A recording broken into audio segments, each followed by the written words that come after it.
there are two issues converge here. One is the question, what do we want to accomplish? What do we reasonably think we can accomplish?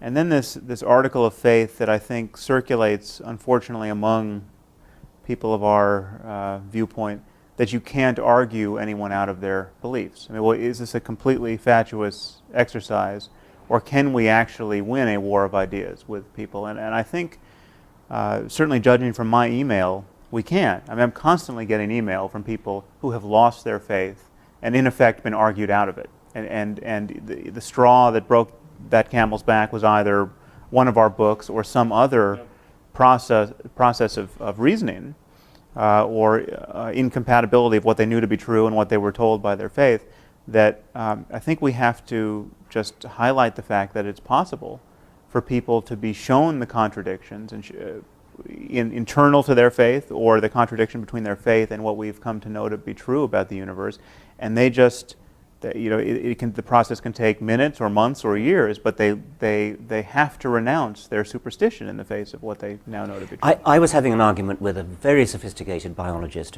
who's a brilliant expositor of evolution, and he still believes in God. And I said, how can you, what's this all about? And he said, I accept all your rational arguments, however, it's faith. And then he said this very significant phrase to me, there's a reason that it's called faith. He said it very decisively, very almost aggressively. There's a reason that it's called faith. And that was to him the absolute knockdown clincher. You can't argue with it because it's faith. And he said it proudly and defiantly, rather than in any sort of apologetic way. And you get it all the time in North America from people who say you've got to read William James and have had to be able to judge other people's subjective experiences, which is something that's by definition impossible to do. Right. If it's real to them, why can't you respect it? I mean, this wouldn't be accepted in any other field of argument at all. The impression people are under is the critical thing about them. I had a debate with a very senior Presbyterian in Orange County. I asked him, because we were talking about biblical literalism, of which he wasn't an exponent, but I said, well, what about the graves opening at the time of the crucifixion according to St. Matthew? Matthew, I'd rather say. And everyone getting out of their graves in Jerusalem, walking around greeting old friends in the city. I was going to ask him, doesn't that rather cheapen the idea of the resurrection of Jesus? But he mistook my purpose. He wanted to know if I believed that had happened. That was what he thought. Right. And he said that as a historian, which he also was, he was inclined to doubt it. Right. But that as a Presbyterian minister, he thought it was true. I thought, well, all right then. I'm seriously, for me it was enough that I got him to say that. Right. I said, in that case, I rest my case, in fact. I don't want to say any more to you now. You've said all I could say. Yeah. Well, there's one other chip I'd like to put on the table here. There's this phenomenon of someone like Francis Collins, or the biologist you just mentioned, someone who obviously has enough of the facts on board, enough of a scientific education to know better, and still does not know better, or professes not to know better. And I think we have a cultural problem where, and this was actually brought home to me at one talk I gave. A physics professor came up to me at the end of the talk and told me that he had brought one of his graduate students who was a devout Christian and who was quite shaken by my talk, and all I got of this report was that this was the first time his faith had ever really been explicitly challenged. And so there's something about that. It's true to say that you can go through the curriculum of becoming a scientist and never have your faith explicitly challenged because it's taboo to do so. And now we have engineers who can build nuclear bombs in the Muslim world who still think it's plausible metaphysics that you can get to paradise and get 72 virgins.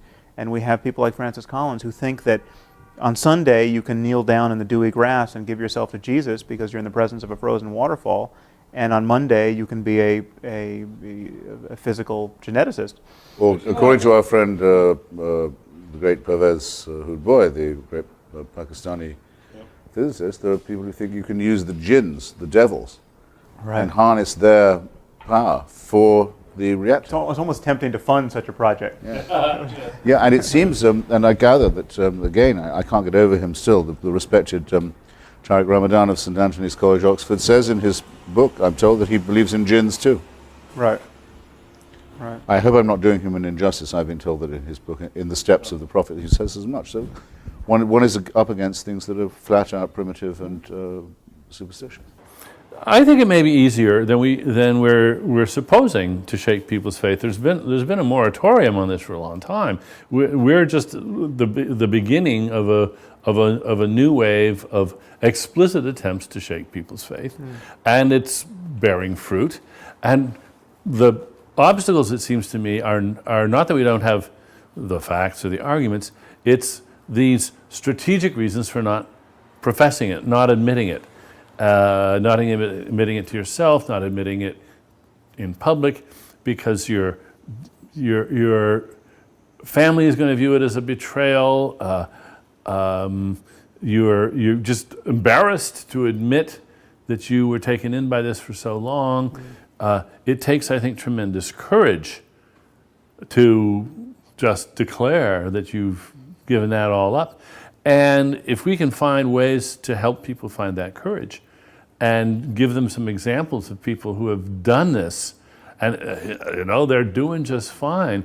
They may have lost the affections of a parent or something like that. They may have hurt some family members, but still, I think it's a good thing to encourage. And I don't think we should assume that we can't do this. I think we can. Yes, it's almost patronizing to suggest that we couldn't. I mean, to suggest that it shouldn't, that it's not. On the other hand, I think we all know people who seem to manage this kind of split brain feat of, as Sam said, believing one thing on a Sunday and then something totally contradictory or incompatible in the rest of the week. And there's nothing, I suppose, neurologically wrong with that. I mean, there's no reason why one shouldn't have a brain that's split in that kind of way. But it is unstable in a certain way. But and I'm sure you're right that people do this, and they're very good at it, and they do it by deflecting attention from it. Yeah. And let's start. But how you can live with it? Let's start focusing attention. How can you live with a contradiction in your? By forgetting that you're doing this and by not attending to it. I think what I would love to do is to invent a memorable catchphrase or term that would rise unbidden in their minds when they caught themselves doing it. Mm-hmm.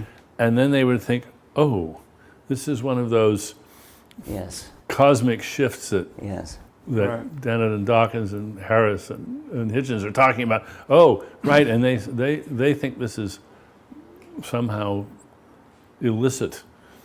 Just to create a little more awareness in them of what a strange thing it is that they're doing. Yeah. I'm afraid to say that I think that cognitive dissonance is probably necessary for everyday survival. Everyone does it a bit. You mean tolerating cognitive dissonance? No, practicing. Actually practicing it. Practicing, because, I don't know, take the case of someone who's a member of MoveOn.org. They think the United States government is a brutal, militaristic, imperial regime that crushes the poor and invades other people's countries. But they pay their taxes. It's very, very rare that they don't. They send their children to school. They do their stuff. They don't act all the time as if 10% of what they believe is true. Right. Partly because it would be impossible. Same with people in the 50s who, members of the John Birch Society, who thought President Eisenhower was a communist. Okay, you get up in the morning, you believe that. The White House is run by the Kremlin, but then you have to go and get the groceries. Right. And do all that stuff. Why aren't you You still have to go and do it. Too many commitments, But you absolutely wouldn't be challengeable in your belief. It would be very, very important to you, but there would be no way in your life, your real life, of vindicating or practicing the opinion that you have. And I'm sure that the same is true of people who say, well, I shouldn't really prefer one child to another or one parent to another, but I do. I'm just not going to act as if I do. Right. All kinds of things of this kind. But what do you think as educators? Or Senator Craig saying he's not gay. Thinking in his own mind he's absolutely sure he's not. Right, yeah. But he can't manage his life by saying he is, or that he isn't. Yeah. So a question I wanted to ask was this. We should ask ourselves what our real objective is. Yeah. Do we in fact wish to see a world without faith? I think I would have to say that I don't. I don't either expect to or wish to see that. What do you mean by faith? I don't think it's possible because it replicates so fast, faith, as often as it's cut down or superseded or discredited. It replicates, it seems to me, extraordinarily fast, I think for Freudian reasons, principally to do with the fear of extinction. So you mean faith in supernatural paradigms? Wish. But why would you not wish it? Wish thinking. And then the other thing is, would I want this argument to come to an end? With all having conceded to retire and move on to Hitchens other really questions? won that round. Now nobody in the world believes in God. Now, apart from being unable to picture this, but I'm not completely certain that it's what I want. I think it is rather to be considered as sort of the foundation of all arguments about epistemology, philosophy, biology, and so on. That it's the thing you have to always to be arguing against. The other It's explanation. an extraordinary thing. I don't understand what you're. I mean, I understand you're saying that it'll never work, but I don't understand why you wouldn't wish it. Because I think, as a bit like the argument of the argument between, Huxley and Darwin. Huxley and Wilberforce, or Darrow and William Jennings Bryan. I want it to go on. Because it's interesting. Because I want our side to get more refined and theirs to be ever more exposed. But I can't see it with one hand clapping. You don't want it to go on with the jihadists. I mean, there's a certain face of this. No, but I don't have a difference of opinion with the jihadists. Well, you do in terms of the legitimacy of their project. No, not really. No, there's nothing to argue about with them.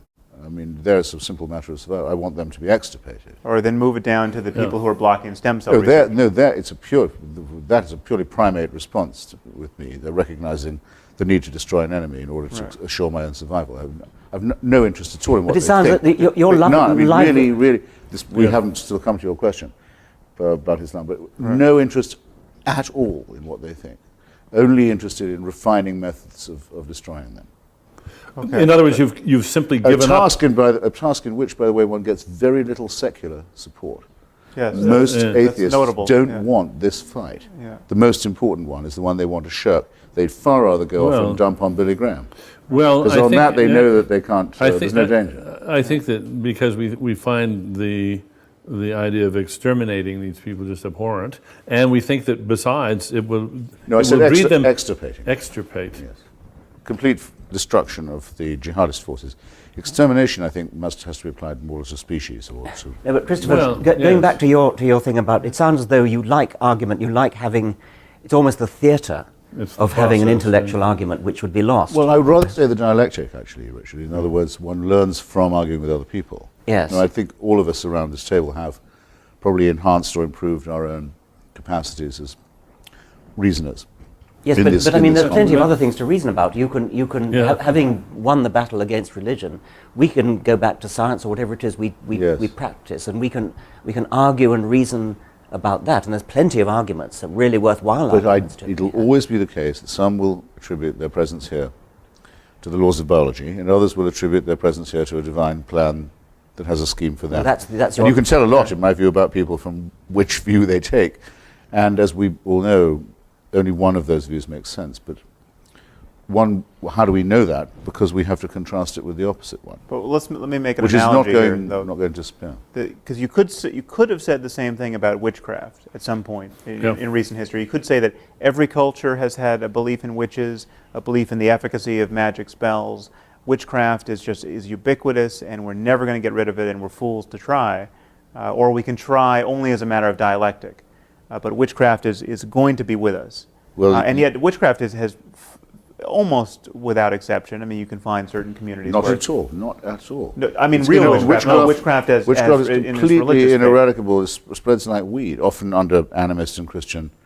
No, I don't mean not in the Western world. I mean frank witchcraft. Witchcraft of the evil eye, and instead of medicine, you have. You think you've got rid of that? I think fundamentally we've got rid of that, yes. But in any case, don't you want to get rid of it? I mean, not at all. There's currently a campaign to get Wiccans registered to be buried in Arlington Cemetery. But Wiccans are to witchcraft as Unitarians are. Right. They're not real. I'm talking about a willingness to kill your neighbor because you think that there is some causal mechanism by which they, through their evil intent, could have destroyed your crops psychically.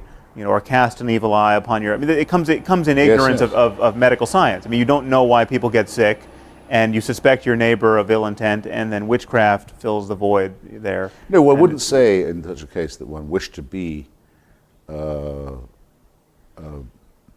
didn't wish to be without it.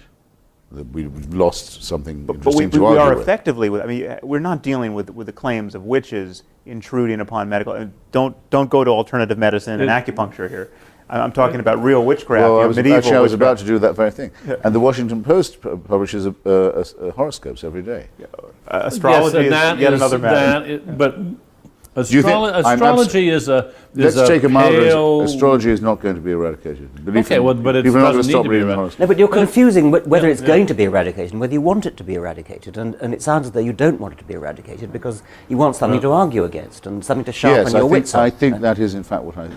But in fact, instead of thinking about eradication, why not think about it the way an evolutionary epidemiologist would and say, what we want to do is we want to encourage the evolution of avirulence. We want to get rid of the harmful kinds. And I mean, I don't care about astrology. I don't think it's harmful enough.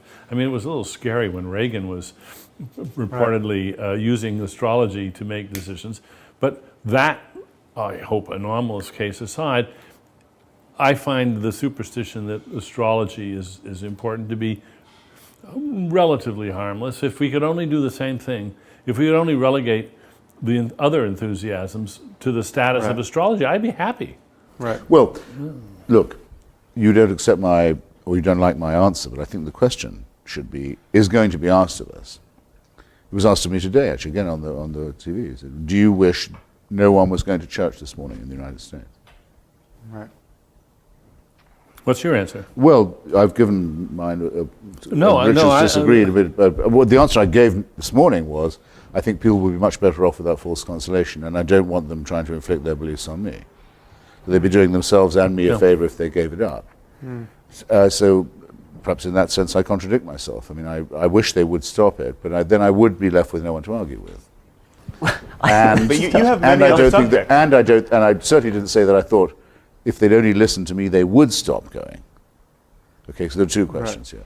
So that was my very experimental answer. But I'd love to hear, would you like to say that you look forward to a world when no one had any faith in Yeah, I want to answer this.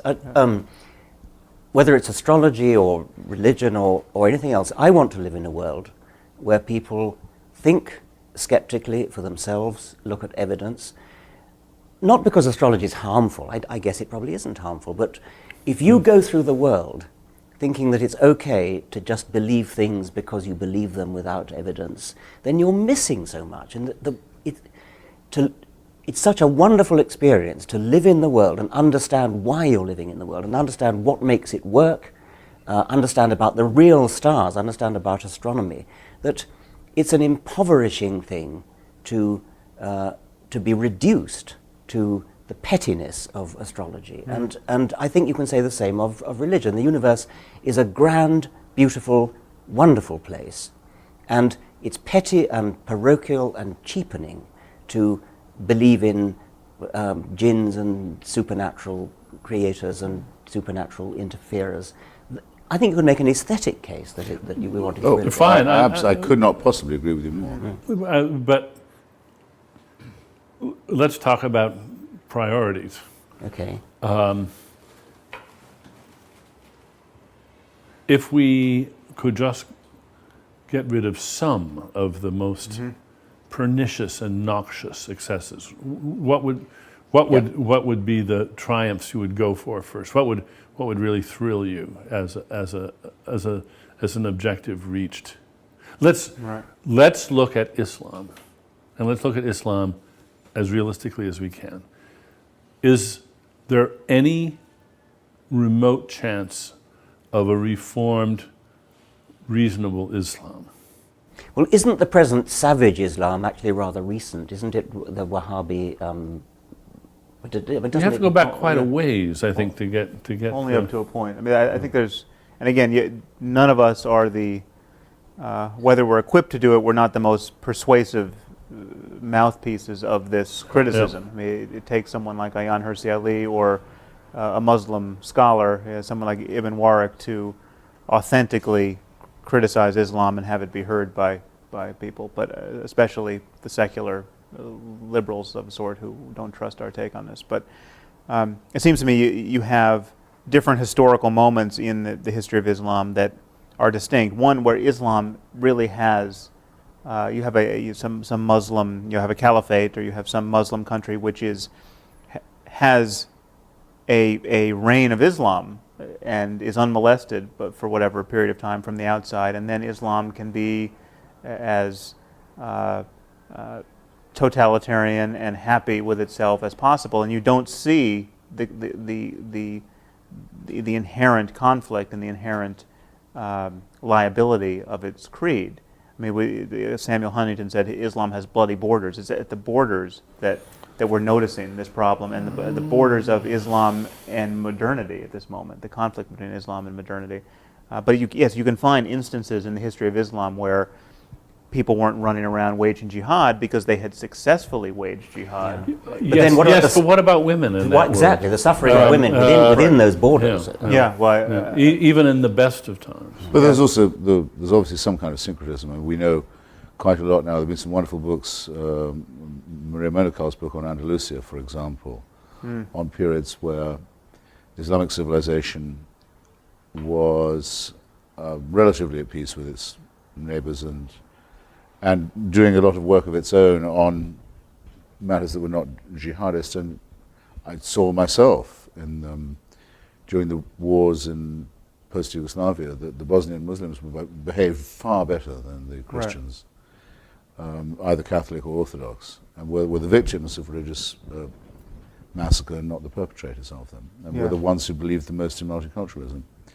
So it can happen. You could even meet people who said they were atheist Muslims or Muslim atheists, or Muslim secularists in Bosnia. In Sarajevo. You could, which is a technical impossibility. But the problem is this: whether we think, as I certainly very firmly do believe, that totalitarianism is innate in all religion, because it has to want an absolute, unchallengeable, eternal authority. In all religion. Must be so. The creator whose will can't, our comments on his will are unimportant. His will is absolute. It cannot be challenged, and applies after we're dead as well as before we're born. I mean, that is the origin of totalitarianism. I think Islam states that in the most alarming way, in that it comes as the third of the monotheisms and says nothing further is required. Right. This is the last. There have been previous words from God, we admit that. We don't claim to be exclusive, but we do claim to be final. There's no need for any further work on this point. And we do claim that there's no distance between theology and in our world, surely the worst thing anyone can say is no further inquiry is needed. Right. You've already got all you need to know. All else is commentary. That's the most sinister and dangerous thing. And that is a claim that Islam makes that others don't quite make in the same way. Well, let me play devil's advocate for a moment on that. There's no point. refutation of Islam in Christianity or Judaism, but there is in Islam.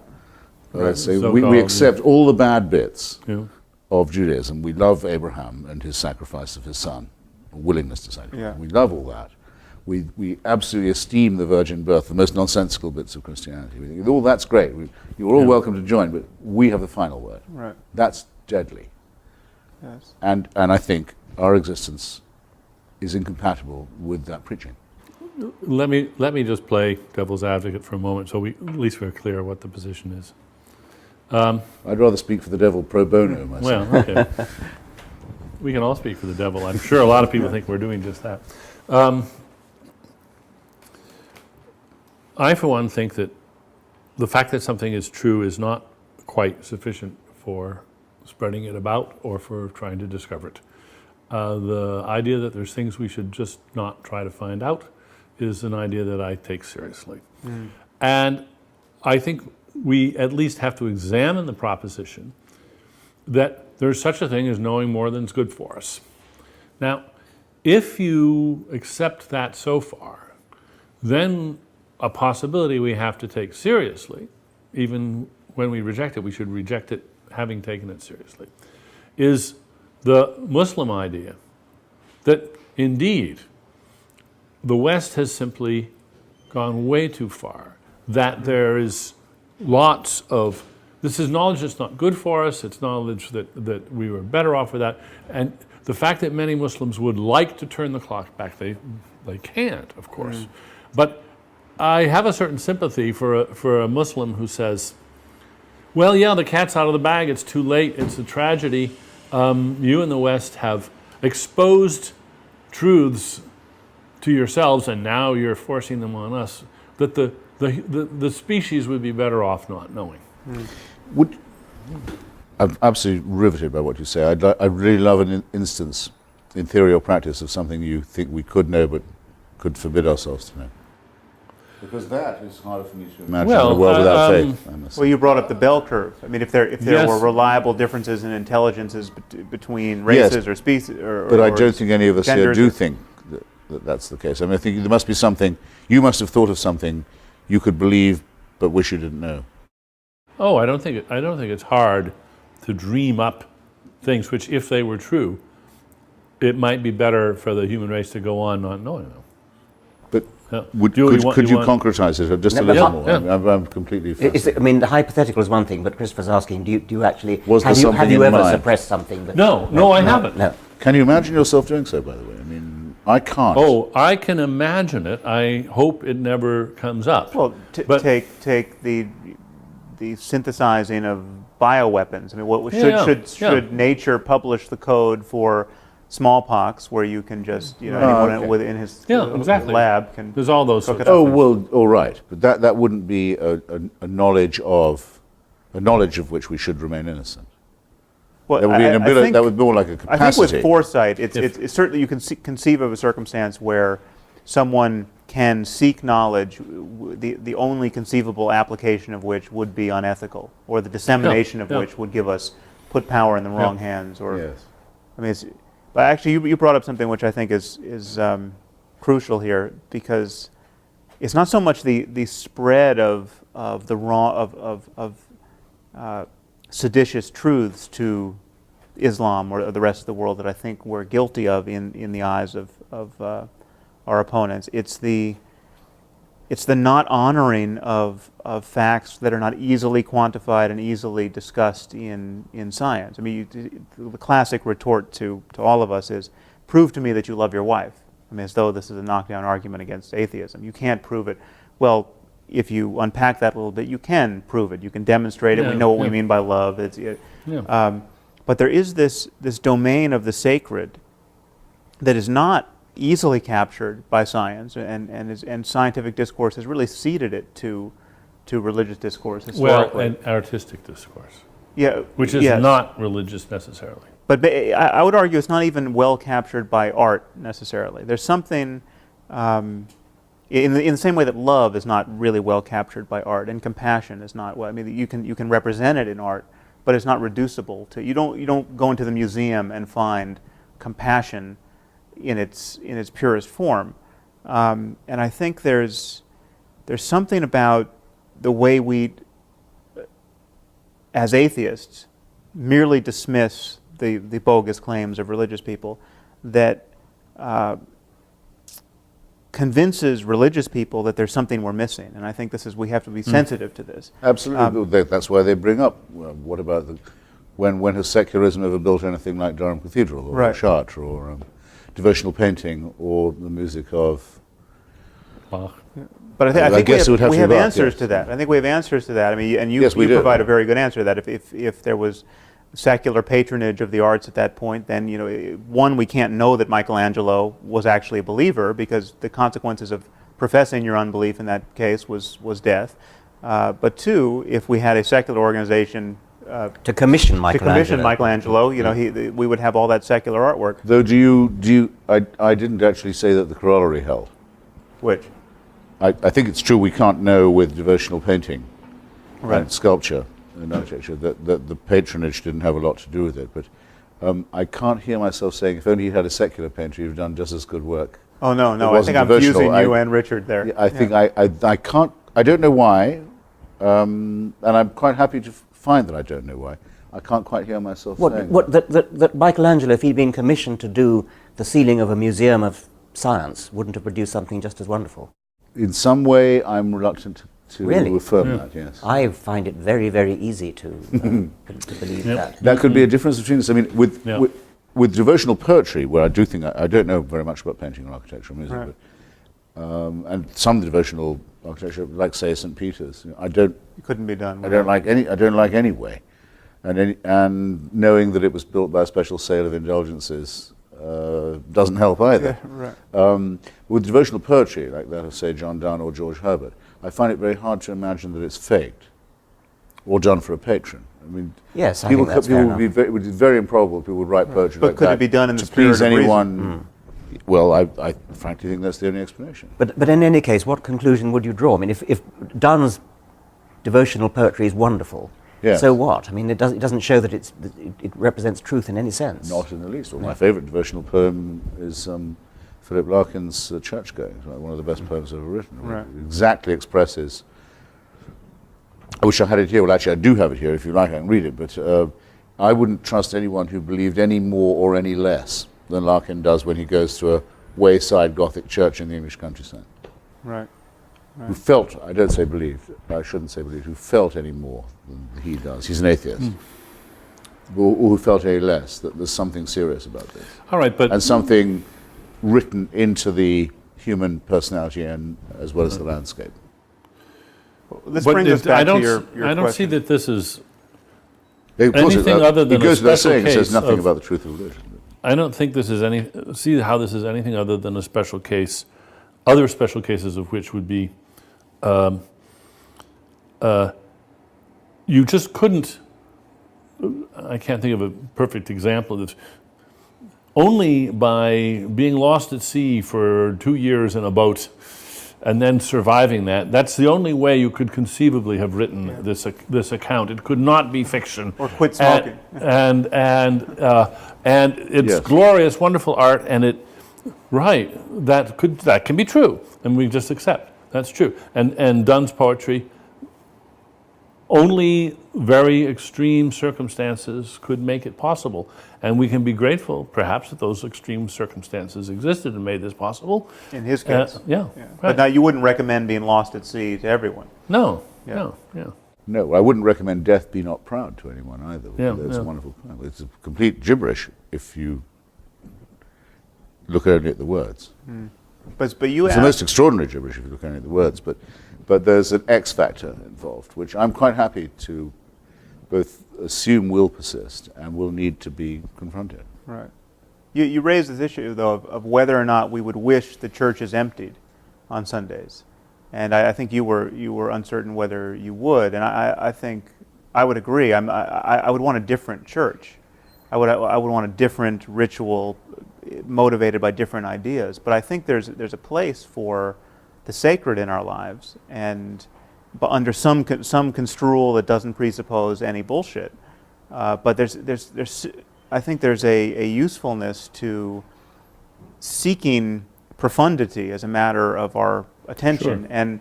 and our neglect of this area, I think, as atheists, at times makes even our craziest opponents seem wiser than we are. And I mean, take someone like Sayyid Qutb, who's as crazy as it gets. I mean, Osama bin Laden's favorite philosopher, but he came out to Greeley, Colorado, I think it was around 1950, Yes. and spent a year in America, and noticed that all his American hosts were spending all their time gossiping about movie stars and trimming their hedges and coveting each other's automobiles, and he came to believe that America was or the West was so trivial in its preoccupations and so materialistic that it had to be destroyed. Now, this shouldn't be construed as giving any credence to his worldview, but he has a point. There is something trivial and horrible Yes. about the day-to-day fascinations of most of us and most people most of the time. There's a difference between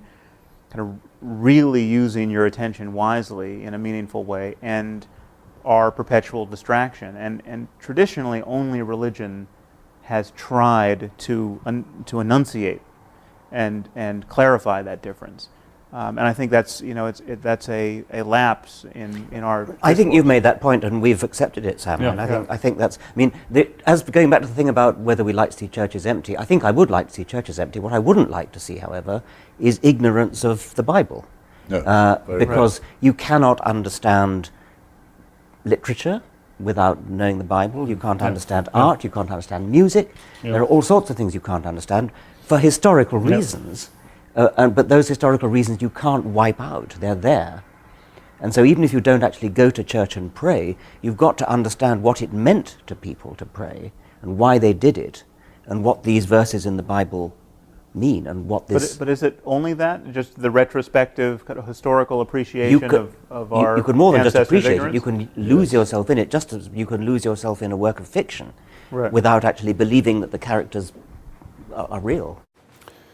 But you're sure you want to see the churches empty? You can't imagine a variety of churches, maybe by their lights an extremely denatured church, a church which has ritual and loyalty and common cause and purpose, but and even and music, and music, and they sing the songs and they do the rituals, but where the irrationality has simply been laundered out. Okay, yeah. So you go to those places for funerals and weddings and you have beautiful poetry and music. And also for group solidarity. Group solidarity to create some project which is hard to get off the ground otherwise. I think there's one more tiny thing. I mean, I haven't been tempted to go to churches as a very, very small boy, but I mean, one reason that makes it very easy to keep me out of it is the use of the New English Bible instead of the King James one. Yes. I mean, there's really no point. I can't say where anyone goes, and I can see how people stay away. No.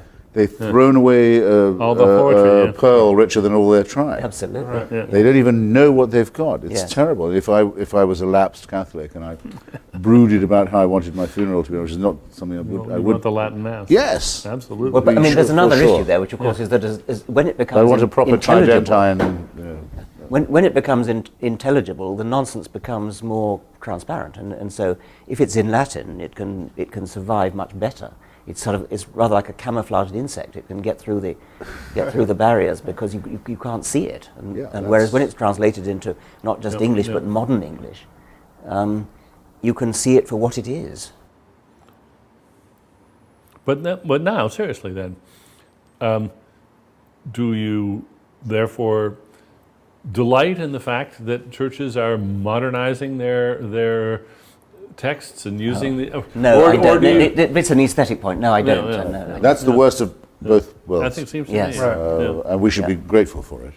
We didn't do this to them. Yeah, that's right. We didn't impose this on them. Any more than we weren't clever enough. any more than we don't blow up Shia mosques either. Yeah. We don't blow up the Bamiyan Buddhas. Bamiyan Buddhas, exactly. We don't desecrate. We would be for the reasons given by Sophocles and Antigone. We would have a natural resistance to profanity and desecration. We leave it to the pious to destroy churches and burn synagogues or blow up each other's mosques.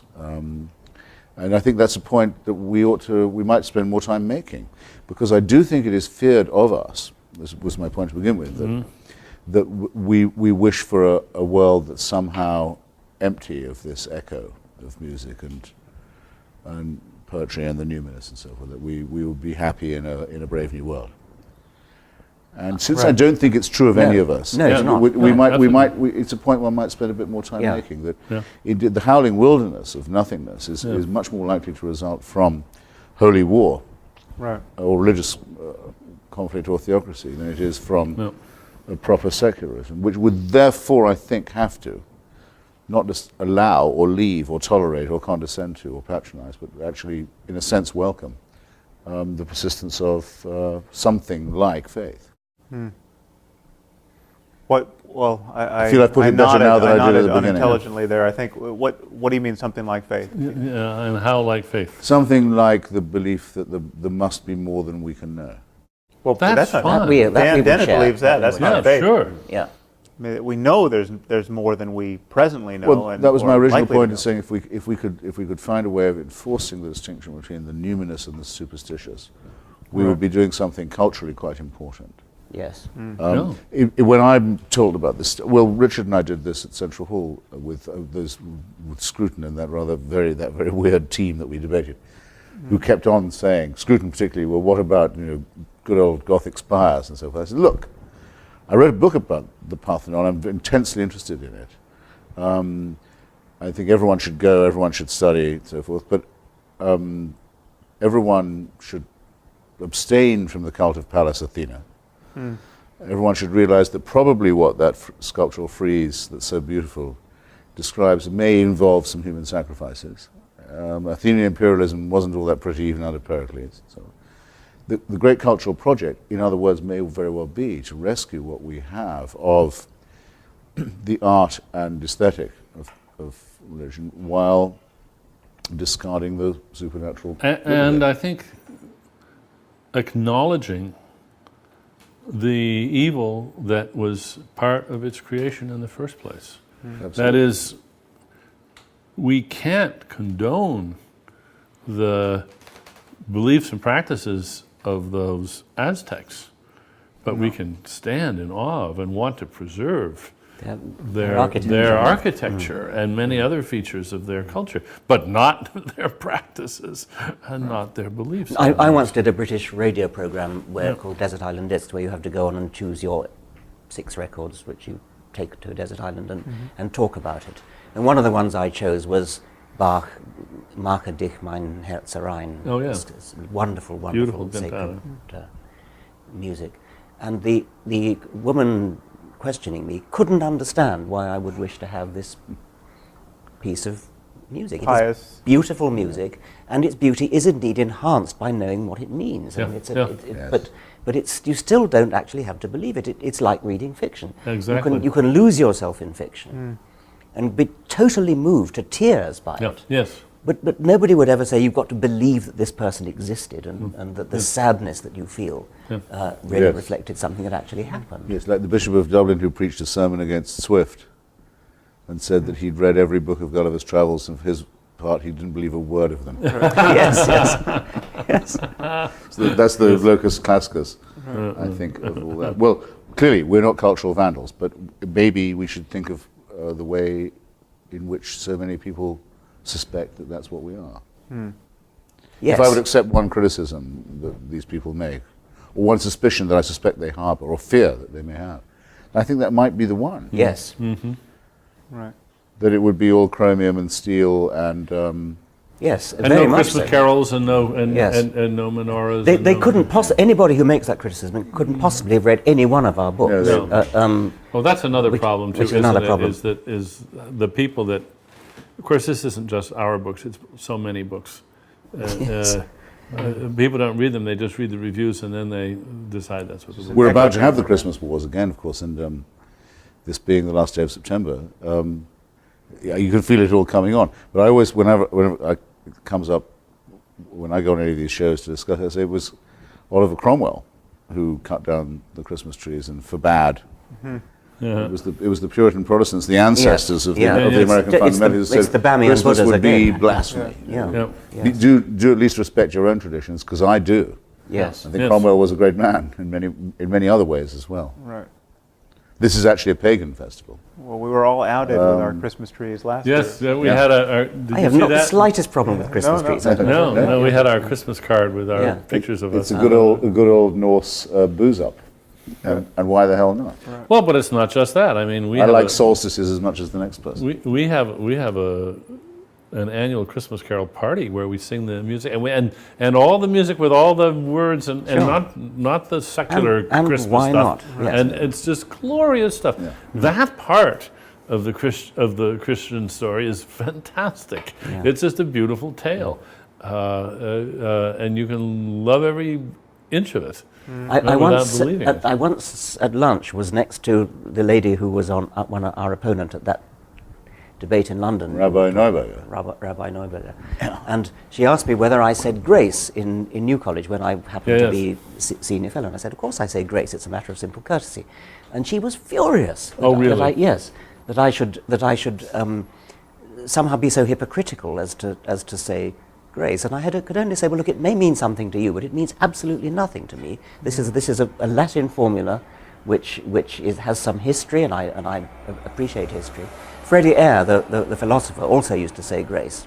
And what he said was, I won't utter falsehoods, but I have no objection to uttering meaningless statements. Yes. Right, that's very good. Yeah. The Wickham professor. Yes, The with Wickham logic, professor, yes. Professor Yeah. was an old friend. Did we answer your question on Islam? I don't know. I think it's, well, I'll ask a related question. Do you feel there's any burden we have as critics of religion to be even-handed in our criticism of religion, or is it fair to notice that there's a spectrum of religious ideas and commitments, and Islam is on one end of it, and the Amish and the Jains and others are on another, and there are real differences here that we have to take seriously? Well, of course we have to take them seriously, but we don't have to do the network balancing trick all the time. There are plenty of people taking care of pointing out the good stuff and the benign stuff, and we can acknowledge that and then concentrate on the problems. That's what critics do. And again, it's, if we were writing books about the pharmaceutical industry, would we have to spend equal time on all the good they do? Or could we specialize in the problems? And I think it's very clear. I think Sam's asking But more about... we could criticize Merck if they were especially egregious as opposed to some other company. I mean, if we were focusing on the pharmaceutical industry, not all pharmaceutical businesses would be culpable in the same way. Yeah, right. Well, and so then the question is what? Should we? Is there something wrong with? No, I think you're talking at cross purposes. I think No. Sam's asking about whether we should be even-handed in criticizing the different religions. yeah, You're talking about whether- even-handedness about good versus bad. And, Whether all religions are equally bad. yes, seems to be the whether question. Islam is worse than Yeah. Christianity or It seems to me that we fail to enlist the friends we have on this subject when we balance this. I mean, it's a tactic. It's a media tactic, and in some sense, it's almost an ontological commitment of atheism to say that all faith claims are in some sense equivalent. You know, the media says the Muslims have their extremists, and we have our extremists. We have jihadists in the Middle East, and we have There's an imbalance there. people who kill Yeah. abortion doctors, Yeah. and it's just not a real equation. I mean, the mayhem that's going on under the aegis of Islam just cannot be compared to the fact that we have two people who a decade kill abortionists, and so I think my commitment. I mean, this is one of the problems I have with the concept of atheism. Is I just think it hobbles us in this discourse where we have to seem to kind of spread the light of criticism equally in all directions at all moments, and I think we could, on any specific question, have a majority of religious people agree with us. I mean, a majority of people in this country, in the United States, clearly agree that the doctrine of martyrdom in Islam is appalling and not benign and liable to get a lot of people killed and worthy of criticism.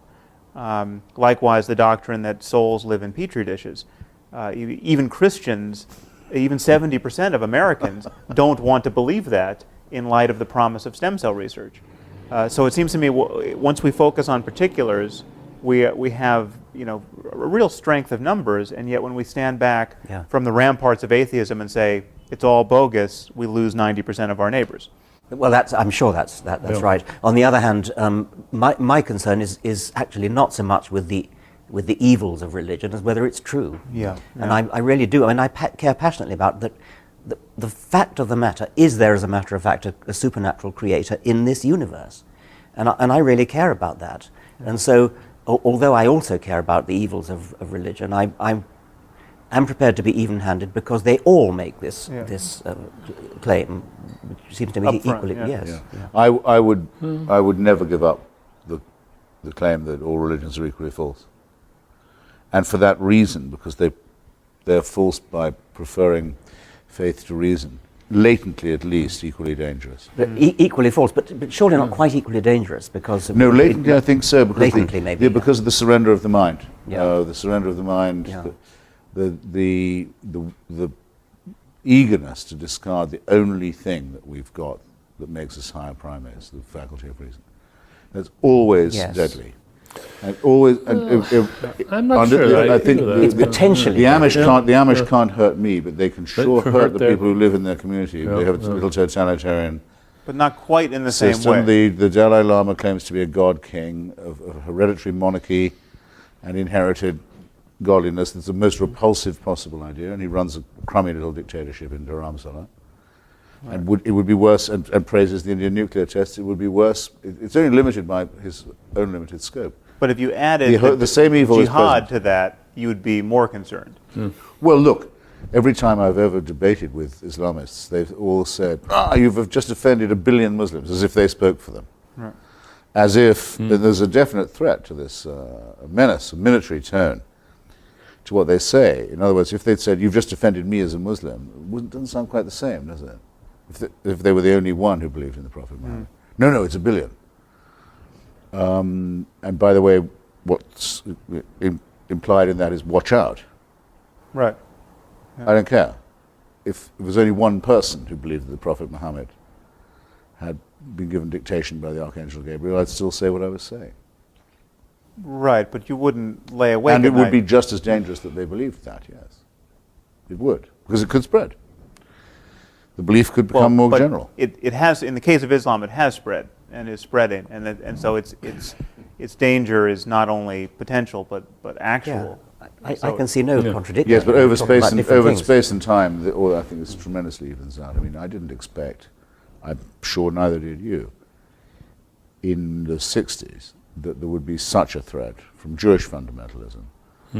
Relatively small numbers, but in a very important place, strategic place, and deciding to try and bring on the Messiah by stealing other people's land and trying to bring on the end. Yeah. It's numerically, it's extremely small. Right. But the consequences that it's had have been absolutely calamitous. And we didn't used to think, actually, of Judaism as a threat in that way at all, until the Zionist movement annexed the Messianic, or fused with it, because the Messianists didn't used to be Zionists, as you know. So you never know when it's going to be next. Well, that I certainly agree. agree. I'm not likely to have my throat cut at the supermarket by a Quaker. Yes. But the Quakers do a lot of the work by saying we preach non-resistance to evil. Right. That's as wicked a position as you could possibly hold. Given the right context. I mean, what could be more revolting than that? Say, you see evil and violence and cruelty and you don't fight it. Yeah, they're free riders. Yeah. Okay. Read Franklin on what the Quakers were like at the crucial moment in Philadelphia when there had to be a battle over freedom, and see why people despised them. I would have then said the Quakerism was actually quite a serious danger to the United States. So it's a matter of space and time. But no, they're all equally rotten, false, dishonest, corrupt, humorless, and dangerous. In the It's last true. I instance. mean, there's one point you make here that I think we should say a little more about, is that you almost can never quite anticipate the danger of unreason. I mean, when your mode of interacting with others and the universe is to affirm truths you're in no position to affirm, the liabilities of that are potentially infinite. I mean, you just don't know. So to take a case that I raised a moment ago, stem cell research, you don't know going in that the idea that the soul enters the zygote at the moment of conception is a terrible idea. I mean, it seems a totally benign idea until you invent something like stem cell research, where it stands in the way of incredibly promising, life-saving research. And so there's something about dogmatism which you can almost never foresee how many lives it's going to cost, because its conflict with reality just erupts. Well, that's why I think of the moment where everything went wrong is the moment when the Jewish Hellenists were defeated by the Jewish Messiahs, the celebration now benignly known as Hanukkah. So as it can not clash with Christmas. That's where the human race took its worst turn. There's a few people, but they re-established the animal sacrifices, the circumcision, and the cult of Yahweh over Hellenism and philosophy, and Christianity is a plagiarism of that. Christianity would never have happened, and nor would Islam. Right. I've no doubt there would have been other crazed cults and so forth, but there might have been a chance to not destroy Hellenistic civilization. Well, it's not a matter of numbers. You'd It's still a have matter the Dalai of, Lama if I who may you're say so, memes and infections, which will spread very fast. Of course, I would have certainly said in the 1930s that the Catholic Church was the most deadly organization because of its alliance with fascism, which was explicit and open and sordid.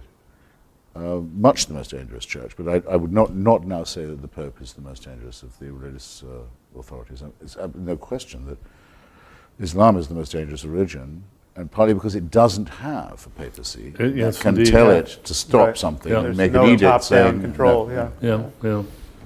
Yeah. By all means, yes. But I would still have to say that Judaism is the root of the problem. Although it's only the root of the problem in light of the Muslim fixation on that land. If the Muslims didn't care about Palestine, we could have the settlers trying to usher in the Messiah all they want. There'd be no issue. It's only the conflict of claims on that real estate. This is just to say that Well, both sides have both sides fixated on that. are at fault, but the only reason why 200,000 settlers could potentially precipitate a global conflict is because there are 1 billion people who really care whether those settlers tear down the Al-Aqsa Mosque. Which it's their dream to do. Yeah. Because they have the belief that one part of the globe is holier than another, Right. than which no belief could be more insane or irrational or indecent. And so just a few of them holding that view and having the power to make it real is enough to risk a civilizational conflict which civilization could lose. I mean, I think we'll be very lucky if we get through this conflict without a nuclear exchange. Actually, I think that's a very good topic. What are our most grandiose hopes and fears here? I mean, what do you think reasonably could be accomplished in the lifetime of our children? What do you think the stakes actually are?